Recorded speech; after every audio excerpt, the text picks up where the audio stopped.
नमस्कार, जय हिंद दोस्तों आज हम देखेंगे बीएसएससी जो आपका यहाँ पे न्यू प्रैक्टिस सेट निकाला गया है रुक्मिणी प्रकाशन से।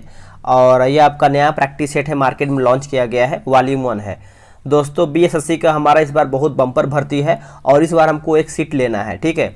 तो तैयारी बेहतर वे में कीजिए। और ये आपका प्रीवियस ईयर का पूरा क्वेश्चन सेट आया हुआ है, आप यहाँ पे देख पाएंगे 2011 से लेकर के 22 तक जितना भी हमारा बीएसएससी का एग्जाम हुआ है सब आपको इसमें देखने को मिलेगा प्रैक्टिस सेट। इसमें आपका 12 प्रैक्टिस सेट है, तो हम इसको 12 दिन में जो है समाप्त करने का प्रयास करेंगे, ठीक है। तो जो हमारा यहाँ पर सेकंड प्रैक्टिस सेट होने वाला है, यानी हमने इसका जो है सेट नंबर 1 अपलोड कर दिया है। आज हम देखेंगे इसका सेट नंबर 2।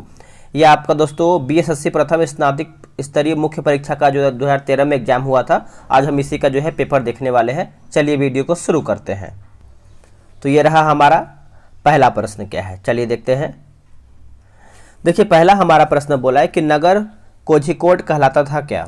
नगर कोझिकोड क्या कहलाता था उस टाइम, तो इसको हम क्या कहते हैं दोस्तों। तो इसका आंसर हमारा हो जाएगा ऑप्शन नंबर डी, कालीकट कहते हैं। आंसर हमारा यहाँ पे डी सही आंसर हो जाएगा। देखिए कोझिकोड पहले कालीकट के नाम से जाना जाता था उस टाइम, और यह केरल राज्य में स्थित एक बंदरगाह शहर था। यह केरला में स्थित एक बंदरगाह शहर था, यानी आंसर हमारा यहाँ पे डी हो जाएगा। राष्ट्रीय गीत इस उपन्यास में, यानी इस उपन्यास लिया गया है, यानी कौन से उपन्यास से लिया गया है राष्ट्रीय गीत। तो सभी को आई थिंक पता ही होगा, जो कि आप सभी लोगों ने आंसर कर दिया होगा, आनंद मठ, एकदम सही आंसर किया है। देखिए बंकिम चंद्र चटर्जी के उपन्यास आनंद मठ से भारत का राष्ट्रीय गीत वंदे मातरम लिया गया है। इसी गीत को पहली बार 1896 ईस्वी में कलकत्ता कांग्रेस अधिवेशन में गाया गया था, और उस अधिवेशन की जो अध्यक्षता है रहमतुल्लाह साहनी ने दोस्तों किया था। नेक्स्ट क्वेश्चन है कि निम्न व्यक्ति के समाधि स्थल को विजय घाट कहते हैं, यानी किस समाधि स्थल को विजय घाट कहते हैं। तो इसका आंसर आप अच्छे से याद रखिएगा, लाल बहादुर शास्त्री। ऑप्शन नंबर हमारा यहाँ पे सी हो जाएगा। कुछ यहाँ पे जो दिया गया है विजय घाट दिया गया, जैसे आपका समाधि स्थल है, कुछ जान लेते हैं जो आपके एग्जाम के लिए इम्पोर्टेंट है। जैसे अगर हम बात करते हैं, यहाँ पे दिया गया है, जैसे यहाँ पे अगर हम बात कर लेते हैं चैत्रा भूमि, तो चैत्रा भूमि दोस्तों हमारा जो है डॉक्टर BR अम्बेडकर का है चैत्रा भूमि। और वही अगर हम बात कर लेते हैं, जैसे यहाँ पे देखा जाए तो एक हमारा राजीव गांधी का है, राजीव गांधी का वीर भूमि है, क्या है वीर भूमि है, ठीक है। एक हमारा दिया गया होता है इंदिरा गांधी का, इंदिरा गांधी का इंपॉर्टेंट है, आप याद रखिएगा। शक्ति स्थल जो है इंदिरा गांधी का है, और मैंने लाल बहादुर शास्त्री का आप सभी को बता ही दिया है, ठीक है। विजय घाट जो है लाल बहादुर शास्त्री का है। अगला कि प्रथम बार जवाहरलाल नेहरू कांग्रेस पार्टी के अध्यक्ष इस वर्ष चुने गए थे, यानी कौन से वर्ष में चुने गए थे। तो ये चुने गए थे वर्ष 1929 में। ऑप्शन नंबर हमारा यहाँ पे ए सही हो जाएगा। देखिए वर्ष 1929 के लाहौर कांग्रेस अधिवेशन में ही पूर्ण स्वराज्य का लक्ष्य जो है दोस्तों रखा गया था। अगर हम बात करते हैं वर्ष 1938 की बात करते हैं, तो हरिपुरा कांग्रेस अधिवेशन में सुभाष चंद्र बोस को कांग्रेस का जो है दोस्तों अध्यक्ष बनाया गया था, ठीक है। और जो 1939 दिया गया है, इसकी जो अध्यक्षता किया गया था दोस्तों, त्रिपुरा कांग्रेस अधिवेशन हुआ था, सुभाष चंद्र बोस ने ही किया था। आगे हमारा प्रश्न है कि ब्रिटिश शासन के विरुद्ध कांग्रेस ने किस वर्ष असहयोग आंदोलन प्रारंभ किया था। तो इसका सही आंसर हमारा हो जाएगा वर्ष 1920 में। ए जो है इसका सही आंसर हो जाएगा, नोट कीजिएगा। अगला है कि एक मानचित्र में समान दाब वाली रेखाएं कहलाती हैं क्या। समान दाब वाली रेखाएं की बात कर लेते हैं, तो ये आपको हो जाएगा आइसोबार। दोस्तों आइसोबार जो है इसका सही आंसर हो जाएगा।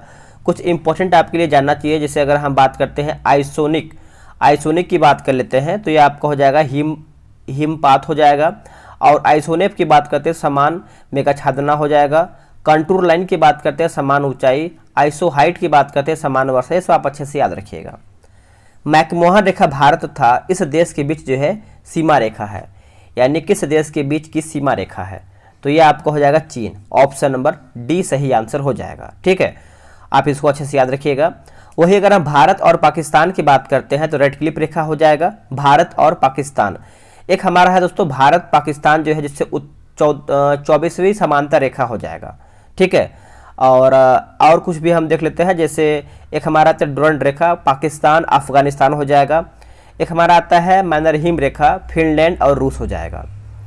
चलिए आगे हमारा सतपुड़ा पर्वत श्रृंखला तापी यानी ताप्ती तथा इस नदी के बीच स्थित है। पूछ रहा है कि सतपुड़ा पर्वत श्रृंखला जो है ताप्ती तथा इस नदी के बीच स्थित है। तो यह आपको हो जाएगा नर्मदा नदी। ऑप्शन नंबर हमारा 9 का जो है ए हो जाएगा। देखिए सतपुरा की पहाड़ियाँ मध्य प्रदेश राज्य में है और यह पर्वत ज्वालामुखी चट्टानों से बना हुआ है। माउंट एवरेस्ट की ऊंचाई है लगभग, अगर हम माउंट एवरेस्ट की ऊंचाई की बात करते हैं लगभग में, तो 8,850 मीटर हो जाएगा दोस्तों। ऑप्शन नंबर हमारा यहाँ पे बी सही आंसर हो जाएगा, आप इसको अच्छे से याद रखिएगा। माउंट एवरेस्ट विश्व की सबसे ऊंची पर्वत शिखर है। नेपाल में इसे दोस्तों क्या कहते हैं, तो सागर माथा के नाम से दोस्तों इसे जाना जाता है।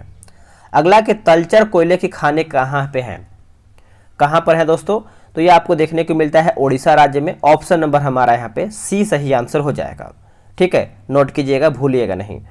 और उससे पहले आप सभी को बता दें, देखिए बिहार एसएससी जो आपका निकाला गया है वैकेंसी इंटर लेवल का, आपका वैकेंसी तो आ गया है, उसके लिए आपको बेहतर वे में तैयारी करना पड़ेगा। तो टेलीग्राम पे ग्रुप बना दिया गया है, डेली सुबह 10 बजे प्रैक्टिस सेट चलता है डिस्कशन के साथ 10 AM में। ठीक है, तो आप वहाँ पे ज्वाइन हो जाइए। आपको ज्वाइन होने के लिए करना क्या है, व्हाट्सअप नंबर पे आपको BSSC जो है लिख करके मैसेज कर देना है। ये रहा व्हाट्सअप नंबर 8756546533। देखिए वैकेंसी हमारा इस बार बहुत ज़्यादा है, हमको एक सीट से मतलब रखना है, हमको एक सीट लेना है, उसके लिए थोड़ा सा मेहनत करना, क्योंकि इस बार दोस्तों रिकॉर्ड तोड़ फॉर्म भरा जाएगा। तो आप समझ सकते हैं कितना हमारा फॉर्म भरा जाएगा। तैयारी करना है बेहतर वे में। ठीक है, चलिए उस प्रथम ग्रह का नाम क्या है जिसके बारे में खोज ने बताया है कि वहाँ 2 सूर्योदय होते हैं। तो इसका आंसर हमारा हो जाएगा Kepler 16b, Kepler 16b option number B, Kepler 16b option number हमारा डी हो जाएगा। जनजातीय संथाल इस राज्य में नहीं रहती है, बताइए इसका आंसर क्या होगा। देखिए 13 का सही आंसर हो जाएगा असम। ऑप्शन नंबर दोस्तों हमारा ए सही आंसर हो जाएगा। ठीक है, संथाल की बात करते हैं तो उड़ीसा, पश्चिम बंगाल और झारखंड, यानी झारखंड और पश्चिम बंगाल ये सब आपको यहाँ पे दोस्तों निवास करने को देखती है। अगला हमारा है कि भारत में विशालतम समुद्र तट यहाँ पर है, आंसर हो जाएगा तमिलनाडु में दोस्तों, सी इसका सही आंसर हो जाएगा तमिलनाडु। झारखंड के उत्तर में स्थित राज्य कौन सा है, देखिए झारखंड के उत्तर की बात करते हैं तो बिहार देखने को मिलता है, ऑप्शन नंबर बी। देखिए बिहार के उत्तर में नेपाल है तथा दक्षिण में झारखंड राज्य स्थित है, पूर्व में पश्चिम बंगाल तथा पश्चिम में उत्तर प्रदेश है। अगला कि सबसे अंदर भूमि द्वारा घिरा पतन कौन सा है, तो अगर हम घिरा पतन की बात कर लेते हैं तो ये आपको हो जाएगा विशाखापट्टनम। ऑप्शन नंबर हमारा डी हो जाएगा। दिल्ली से कलकत्ता को जोड़ने वाले राष्ट्रीय मार्ग का क्रमांक क्या है, अगर हम क्रमांक की बात कर लेते हैं तो ये आपको हो जाएगा दोस्तों ऑप्शन नंबर 17 का बी हो जाएगा, 2 हो जाएगा। देखिए भारत का सबसे लंबा राजमार्ग कौन सा है, तो NH44 है, आप सभी को पता ही होगा NH44 है और यह श्रीनगर से कन्याकुमारी तक फैला हुआ है। अगला हमारा प्रश्न है दोस्तों क्वेश्चन नंबर 18, क्या बोल रहा है, देखिए ये आपका बोला है कि केसर का मुख्य उत्पादक राज्य कौन सा है। देखिए केसर का जो मुख्य उत्पादक राज्य है ये आपका जम्मू एवं कश्मीर है। ऑप्शन नंबर 18 का हमारा सी हो जाएगा। पूरे भारत में सिर्फ जम्मू कश्मीर राज्य ही केसर का उत्पादन करता है। ठीक है, वही अगर हम पंजाब की बात करते हैं तो प्रति हेक्टेयर गेहूं के उत्पादन प्रथम स्थान पर है और एक यूपी हमारा बहुत ज़्यादा फेमस है गेहूँ, क्या बोलते हैं कि गेहूँ के लिए भी है और गन्ना के लिए भी है। ठीक है, अगला है कि रबी की फसल की कटाई का मौसम इसमें होता है, यानी कौन से मौसम में होता है, कौन से महीने में होता है, तो देखिए इसका आंसर हो जाएगा मार्च महीने में। ऑप्शन नंबर 19 का दोस्तों ए सही आंसर हो जाएगा। बिहार में स्थित इस्पात संयंत्र कौन सा है, देखिए इसका आंसर हमारा हो जाएगा टिस्को। ऑप्शन नंबर दोस्तों हमारा यहाँ पे क्या हो जाएगा, बी हो जाएगा। Tata iron and steel company अब 2001 से झारखंड राज्य में स्थित है। टिस्को की जो स्थापना हुआ था दोस्तों ये आपका वर्ष 1907 में जो है इसका स्थापना हुआ था। अगला कि नरोरा अभियान शक्ति केंद्र यहाँ पर स्थित है, कहाँ पर स्थित है, तो ये आपको देखने को मिलता है उत्तर प्रदेश में नरोरा। अब इसको थोड़ा सा समझिएगा कि अगर हम बात कर लेते हैं जैसे कर्नाटक के बारे में, कर्नाटक में हमारा क्या देखने को मिलता है, तो कैगा जो है कर्नाटक में देखने को मिलता है। कैगा एक हमारा इंपॉर्टेंट जो है आपके एग्जाम में आता है, रावरभाटा राजस्थान में है। कलपक्कम की बात करते हैं तो तमिलनाडु में है और काकरापारा जो है दोस्तों हमारा गुजरात में स्थित है।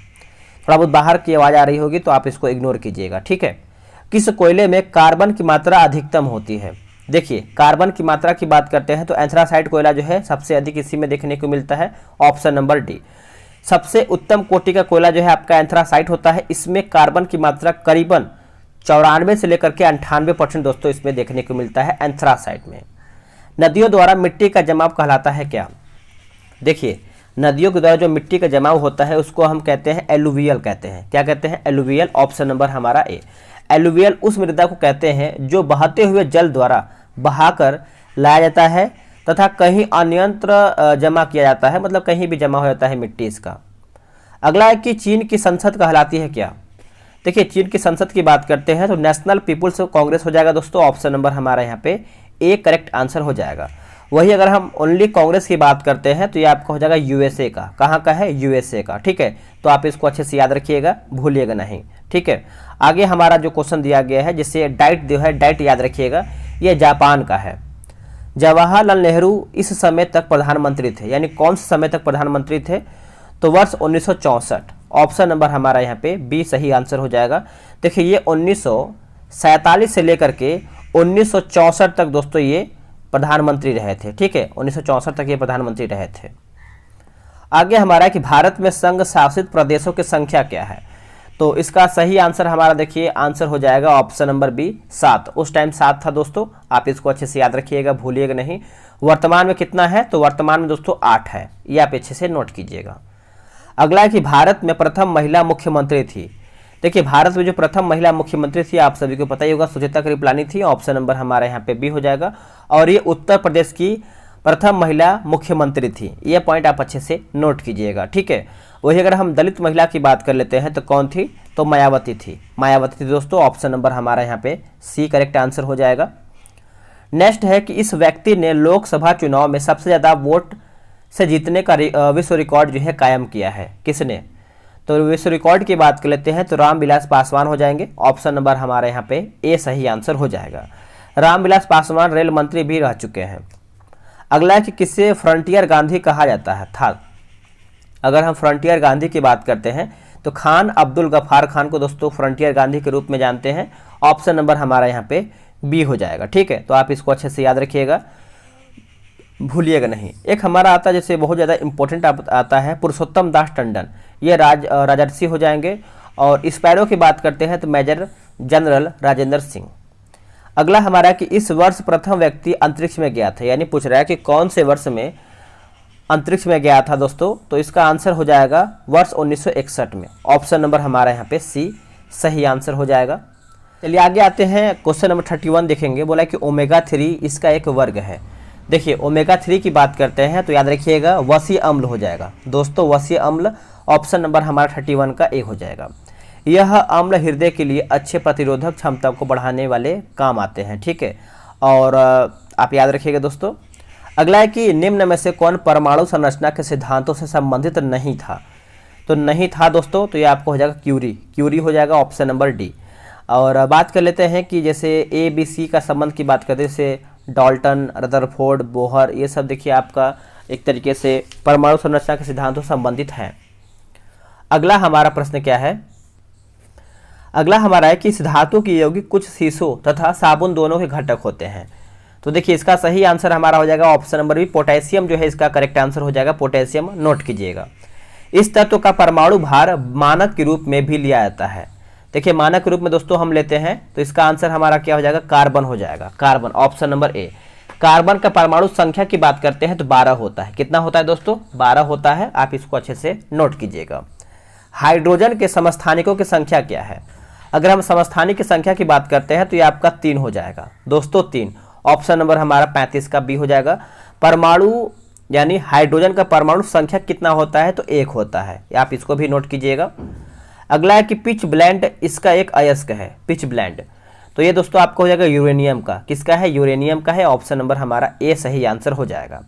वही अगर हम एल्यूमिनियम की बात करते हैं तो एल्यूमिनियम का बॉक्साइट क्रायोलाइट हो जाएगा। और आयरन यानी लोहा की बात करते हैं तो हेमेटाइट हो जाएगा, मैग्नेटाइट हो जाएगा। और कॉपर यानी तांबा की बात करते हैं तो cuprite, copper pyrite, copper glance, ये सब आपको जो है कॉपर को देखने को मिलता है। मिश्र धातु एल्यूमिनियम ब्रांज में उच्चतम अनुपात में उपस्थित तत्व है, तो इसका आंसर हमारा क्या हो जाएगा? तो तांबा हो जाएगा। ऑप्शन नंबर हमारा 37 का जो है सी सही आंसर हो जाएगा। कार्बनिक यानी अकार्बनिक यौगिकों से संश्लेषित प्रथम कार्बनिक यौगिक था कौन?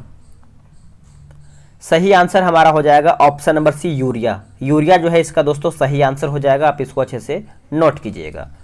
अगला कि वोल्टेज अभिक्रिया इसे प्राप्त करने हेतु प्रयुक्त होती है।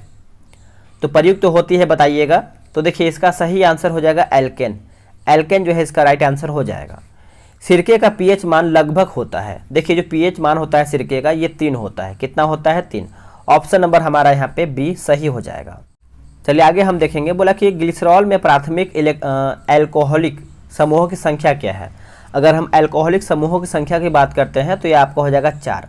देखिए ग्लिसरॉल का सूत्र क्या होता है सूत्र दोस्तों, तो C3 होता है, H8O3 होता है। ठीक है, इसका सूत्र होता है। आप सूत्र अच्छे से याद रखिएगा, भूलिएगा नहीं। अगला कि प्रकाश संश्लेषण का प्राथमिक उत्पाद क्या है। देखिए प्रकाश संश्लेषण का जो प्राथमिक उत्पाद होता है ये आपका ग्लूकोज होता है दोस्तों, ग्लूकोज होता है। Option number B.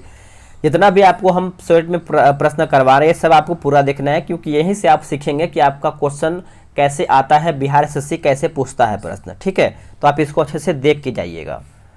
मशरूम है क्या। अगर हम मशरूम की बात करते हैं तो ये आपका कवक हो जाएगा। Option number D. देखिए मशरूम में प्रोटीन की मात्रा की बात करते हैं तो 94% आपको प्रोटीन जो है मशरूम में देखने को मिलता है।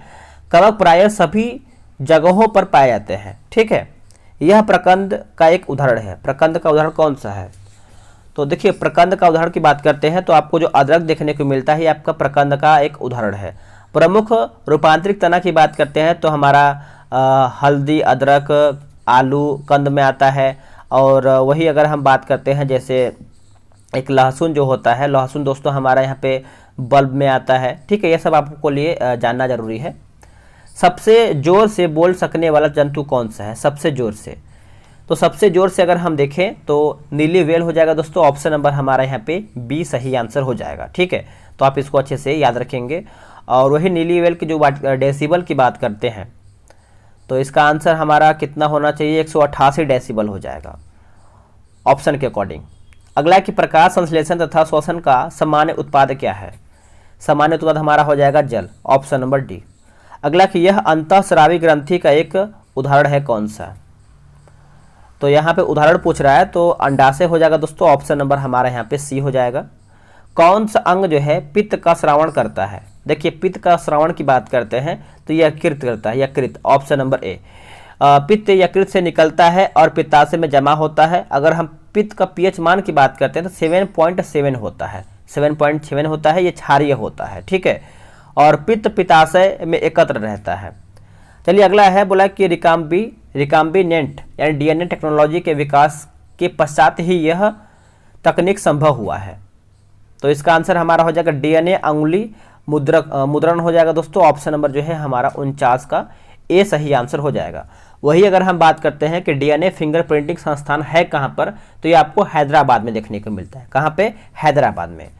अगला है कि निम्न स्थान या फिर निम्न का कारण विषाणु है। इनमें से आपका पूछ रहा है कि निम्न का कारण जो है विषाणु है, तो ये आपका हो जाएगा rabies. Rabies option number C. गति का अध्ययन कहलाता है क्या? गति का अध्ययन क्या कहलाता है? तो आंसर हमारा हो जाएगा काइनेमैटिक्स। काइनेमैटिक्स हो जाएगा दोस्तों। ऑप्शन नंबर हमारा यहाँ पे ए सही आंसर हो जाएगा। क्वांटम सिद्धांत का सुझाव किसने दिया था?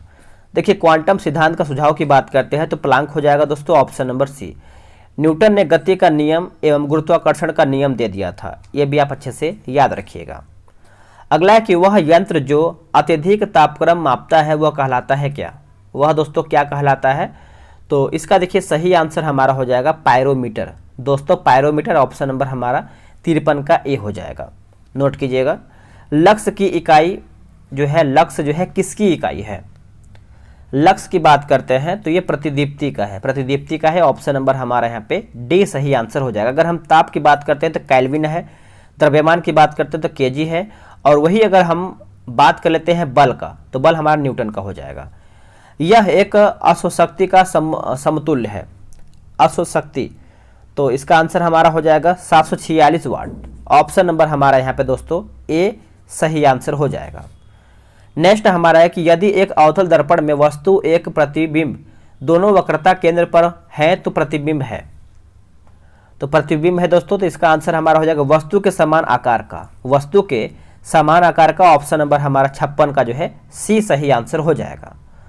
उष्मा गति का कौन सा नियम कहलाता है कि बिना किसी बाह्य कारक की सहायता से किसी कम ताप वाली वस्तु से किसी उच्च ताप वाली वस्तु को ऊष्मा स्थानांतरित नहीं की जा सकती है। तो देखिए इसका आंसर हमारा हो जाएगा दूसरा, ऑप्शन नंबर हमारा यहाँ पे सी हो जाएगा। एक वायुयान की ध्वनि सामान्यतः इसके संगत होती है, यानी किसके संगत होती है, तो यहाँ पे डेसिबल के मामले में पूछ रहा है, तो आपको हो जाएगा 100 डेसिबल। ऑप्शन नंबर हमारा यहाँ पे बी हो जाएगा। ये सब हमारा एग्जाम में प्रश्न पूछा गया है। 1 नैनोमीटर बराबर होता है, 1 नैनोमीटर दोस्तों बराबर होता है, नैनो बराबर होता है, तो इसका आंसर हमारा हो जाएगा 10⁻⁷ सेंटीमीटर, ऑप्शन नंबर डी। अगला कि सौर ऊर्जा का प्रमुख स्रोत क्या है। सौर ऊर्जा का प्रमुख स्रोत के बारे में पूछ रहा है, तो नाभिकीय संलयन, नाभिकीय संलयन, ऑप्शन नंबर डी। आगे हमारा है कि उस राज्य का वर्तमान नाम क्या है जहां नालंदा नाम का प्राचीन शैक्षिक स्थल था। ये तो सभी को पता है दोस्तों, क्योंकि हम बिहार एग्जाम की तैयारी करें तो बिहार ही होगा, ऑप्शन नंबर ए। बोला कि यह प्रसिद्ध स्थल बिहार में स्थित है, यानी पूछ रहा है कि बिहार में हमारा कौन सा प्रसिद्ध स्थल है जो स्थित है। तो इसका सही आंसर हमारा देखिए क्या होगा, बताइएगा। तो इसका आंसर हमारा दोस्तों यहाँ पे दिया गया है अशोक स्तंभ, जो है हमारा बिहार में दिया गया है 62 नंबर का, ठीक है। और सलीम अली पक्षी बिहार की बात करते हैं तो ये दोस्तों हमारा जम्मू में स्थित है। और वही अगर हम कामाख्या मंदिर की बात करते हैं तो गुवाहाटी असम में स्थित है, ठीक है। जैसे बिहार की अगर हम बात करें, जैसे विष्णु मंदिर गया में है, सूर्य मंदिर औरंगाबाद में है, ठीक है। तो आप इसको अच्छे से याद रखिएगा। हमारा यहाँ पे अशोक स्तंभ दोस्तों यहाँ पे 62 नंबर मेरे हिसाब से कुछ लग रहा है, लेकिन आंसर यहाँ पे देखिए बी दिया गया। आप कमेंट करके बताइएगा कि इसका आंसर क्या होगा। अगला है कि किस लेखन ने जासूसी पात्र यानी पोइरोट की रचना किया है। इसका आंसर हमारा हो जाएगा ऑप्शन नंबर बी हो जाएगा क्रिस्टी। क्रिस्टी जो है इसका करेक्ट आंसर हो जाएगा, नोट कीजिएगा। किस लेखन ने प्रसिद्ध चरित्र जेप्स की रचना किया है। जेप्स की रचना किया है, तो 64 का हमारा हो जाएगा वुड हाउस हो जाएगा, ऑप्शन नंबर बी। इस राष्ट्र का राष्ट्रीय प्रतीक चिन्ह क्या, राष्ट्रीय प्रतीक चिन्ह नहीं है, पूछ रहा है। तो 65 का आपका हो जाएगा ऑप्शन नंबर ए पाकिस्तान का। देखिए पाकिस्तान की बात कर लेते हैं, तो पाकिस्तान की राष्ट्रीय जो प्रतीक है दोस्तों चमेली का फूल है, चमेली का फूल है। अगला है कि यह दिवस जो कि क्विनोक्स कहलाता है, क्विनोक्स कहलाता है, तो इसका आंसर हमारा हो जाएगा मार्च 21 तारीख को, यानी 21 मार्च को, ऑप्शन नंबर सी। अगला है कि राज यानी यह राजनीतिज्ञ विमान दुर्घटना में मारे गए थे, कौन। तो इसका आंसर आप सभी लोगों ने कर दिया होगा दोस्तों। सही आंसर हमारा हो जाएगा 67 का संजय गांधी, ऑप्शन नंबर हमारा यहाँ पे डी सही आंसर हो जाएगा। इनका मृत्यु दोस्तों जो है विमान दुर्घटना में हो गया था, 23 जून 1980 में हुआ था।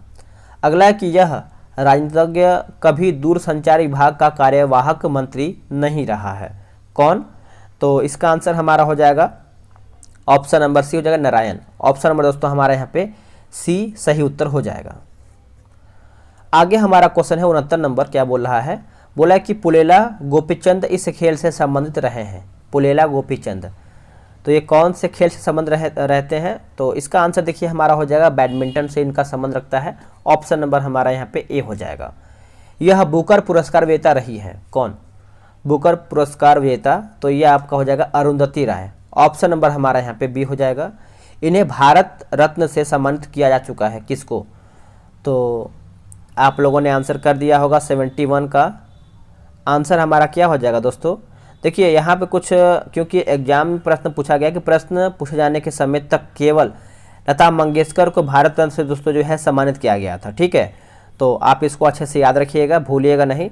सचिन तेंदुलकर को दोस्तों मिला था 2014 में मिला था, लेकिन यहाँ पे आंसर हमारा दी है लता मंगेशकर हो जाएगा, ऑप्शन नंबर ए। चलिए आगे हमारा है कि भारत का राष्ट्रीय पुष्प क्या है। भारत का राष्ट्रीय पुष्प क्या है दोस्तों, तो आप सभी को पता है कमल का फूल हो जाएगा, ऑप्शन नंबर सी।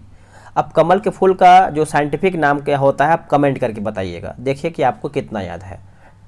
भारत के राष्ट्रीय कैलेंडर का यह पहला जो मास यानी पहला महीना होता है, जैसे हम लोग का जनवरी फरवरी ये सब मानते हैं इंग्लिश में, तो वैसे जो वो सब जो हिंदी में बोला जाता है, जैसे आप यहाँ पे समझ सकते हैं 73 नंबर का क्या होगा। तो इसका आंसर हमारा दोस्तों हो जाएगा चैत्र होता है, चैत्र, ऑप्शन नंबर हमारा डी। भारत में राष्ट्रीय कैलेंडर का अंतिम मास क्या होता है, तो फाल्गुन होता है, फाल्गुन होता है। चलिए आगे देखते हैं कि 5 सितंबर इस कारण मनाया जाता है क्योंकि यह इनका जन्म दिवस था। किसका जन्म दिवस था 5 सितंबर को? तो यह आपको हो जाएगा राधा कृष्णन का। ऑप्शन नंबर हमारा यहाँ पे 74 का सी करेक्ट आंसर हो जाएगा। अगला प्रश्न है कि इस पुस्तक पर आधारित जो कि यूट्यूब वीडियो बहुत लोकप्रिय था। यूट्यूब वीडियो जो दोस्तों बहुत लोकप्रिय था, तो इसका आंसर हमारा देखिए हो जाएगा 75 का the last lecture. The last lecture option number D. यह राज्य नमक का उत्पादन नहीं है, तो बिहार। ऑप्शन नंबर हमारा बी। भारत में पहली बोलती फिल्म कौन सी थी? ये सब आपका क्वेश्चन पूछा गया है, तो देखिए इसका आंसर हमारा हो जाएगा आलम आरा। आलम आरा हो जाएगा दोस्तों। ऑप्शन नंबर हमारा यहाँ पे सी हो जाएगा। ये फिल्म कब आया था? तो वर्ष 1931 में आया हुआ था। वर्ष 1931 में आया था। सर्वश्रेष्ठ फीचर फिल्म की राष्ट्रीय पुरस्कार प्राप्त करने वाली पहली फिल्म थी कौन सी? पहली फिल्म की बात करते हैं तो श्याम